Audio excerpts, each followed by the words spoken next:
I don't even like to use the word happiness. That's just a fleeting feeling. It can just go so up and down. I don't want to chase that feeling.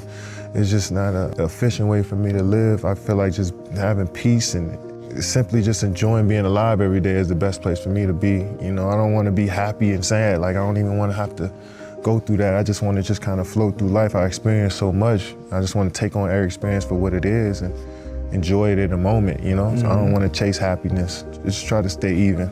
It's a journey that's better than a destination. It's cool for me to be who I am and be and not apologize for it all the time. Man, I'm not coming out here unless I'm 100%. I've never had no doubts in myself.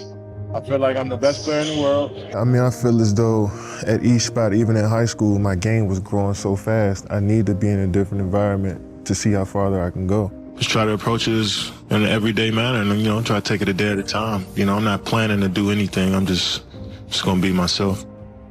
Every day is a challenge to stay at this level that I'm at.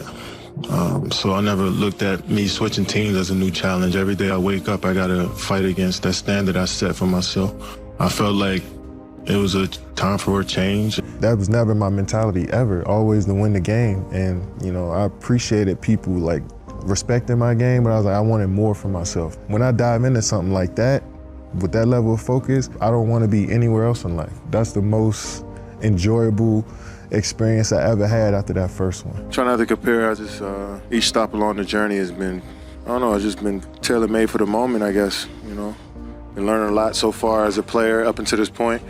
So I think I'm starting to put everything together out there on both sides of the ball, and I'm not looking at points or shots that I get up. It's just how focused I am at each possession.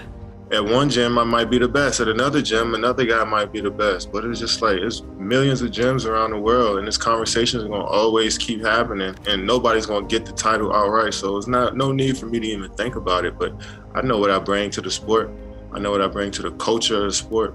And I feel like I'm accepted by all the real ones in the game, you know what I'm saying? So that's really all that matters. I get that respect, and that's what I've been playing for. Yeah, life is crazy. You know, you can be on that high so fast, and then in a matter of seconds, you go back down. I'm grateful for it. It's tough that I had to go through it, but I'm also grateful that I can experience it, because down the line, I can be able to speak on how much it helped me as a player and a person. I went through some adversity, but that's a part of life. That's a part of this journey, and I knew it. It was tough, don't get me wrong, but I never wanted to quit. I never thought I got worse as a player. I never thought that, so I wouldn't say it was a low. I just thought I hit some adversity, hit a couple bumps. And the way I was raised, the way my mom raised me, my brother and my dad, they keep fighting through. And I just tried to take that and apply it to my everyday life. We were stacked. The odds were stacked against us. Single parent with 2 boys. By the time we were 21 years old, everybody told us we weren't supposed to be here. We moved from apartment to apartment by ourselves. One of the best memories I had is when we moved into our first apartment. No bed, no furniture, and we just all sat in the living room and just hugged each other, because that's what we thought we made it. When something good happens to you, I don't know about you guys, but I tend to look back to what brought me here.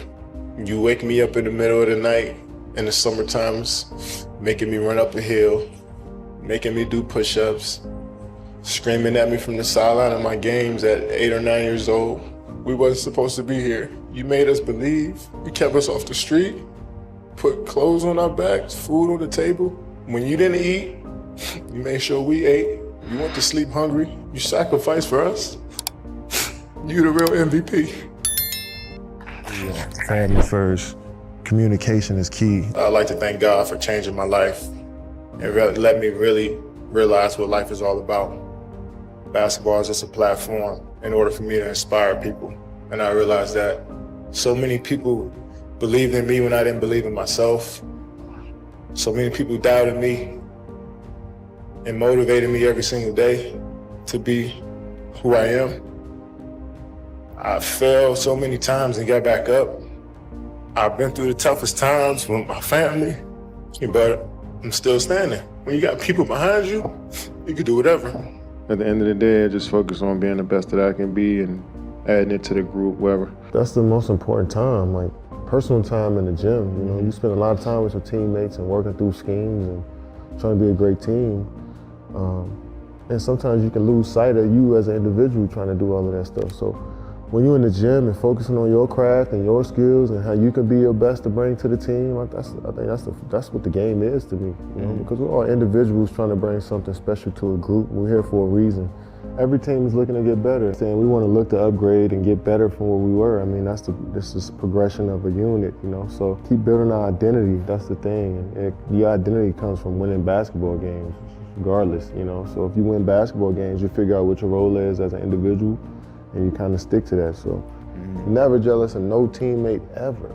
Well, our only goal is to be the best version of ourselves every single day individually and bring that together and work as a unit. And outside noise from people who are hoping that we fail, hoping that they see a show or get entertained by some drama. I mean, we can't control that stuff, you know? So we just worried about, you know, who we are individually and then bringing that together as a unit each and every day. Only the people in this building matter. It means nothing to me because I still got to get up and work on my game even though I don't want to. You know what I'm saying? So it's like that noise around me, don't stop talking like that. Like, I don't give a about if I'm the best player in the league. I know what I bring every night. No crying over spilled milk. It's about how we can progress and get better from here. I definitely used to have crazy anxiety wondering how I was going to play the next day or the next series, you know, and it used to drive me crazy. You know what I'm saying? And for my mental health, I guess, it's easier for me to have this approach of just, you know, waiting to see what happens and then falling back on the work that I put in, you know what I'm saying? And if I fall back on that work, then, you know, I don't have to worry too much about what happened. I already know it'll come naturally. Try to play and try not to worry about it. If it happens, it happens. You know, sometimes when you tend to focus too much on not getting injured, you probably go out there and get injured, you know. So I just try to go as hard as I can and live with the results. And I see more issues if we're not focused, you know what I'm saying? If we're not locked in on the game plan more so than anything. Once we got a good game plan and, you know, we follow it to the T, you know, we understand that life is also bigger than this. So, like, if I'm telling you to, like, get your ass in the corner, it's not that I don't like you. It's just that, you know, that's what we need for this play to work. I wasn't expecting to be a happy human being from a title. I was just expecting, like, you know, the ending of a movie. Once you work so hard and everybody tells you, like, yo, this is what you need to be working for, is this gold ball and these rings. And I'm just like, all right, cool. Let me lock in on that. And I locked in on wanting to achieve that, but I also realized it's a lot of stuff that factors in it that's out of my control. And once I won a championship, I realized that, like, yo, my view on this game is really about development. Like, how good can I be? You know, I was just thinking like that, man. So to hear all of this stuff about I had ulterior motives and I was selfish, and I was just like, man, that hurt more than anything. And I was really opening myself up and trying to build relationships with everybody there. So it just felt like a slap in the face, but, you know, then a certain side of me is like, well, I'm supposed to expect that.